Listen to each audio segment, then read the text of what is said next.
You see, it was almost 13 years ago, I was told by doctors that I would never set foot in the ring again after a back injury. Also, at that time, I was the number 5 contender for the NWA World's Heavyweight Championship.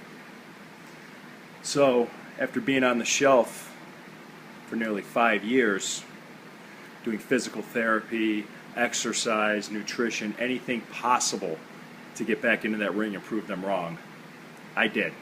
I got back into the ring 5 years later.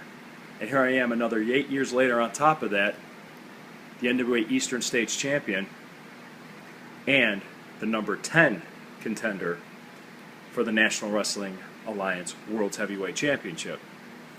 Which leads me to what I'm about to discuss. This past weekend, I scored a victory over the number 1 contender and the NWA National Heavyweight Champion, Damian Wayne. That's correct. My hand was raised in victory. It was a disqualification victory, but a victory nonetheless. So that ought to creep me up a little bit in the rankings. But now I have to think about my next step. My next step in my journey that's lasted 13 years already.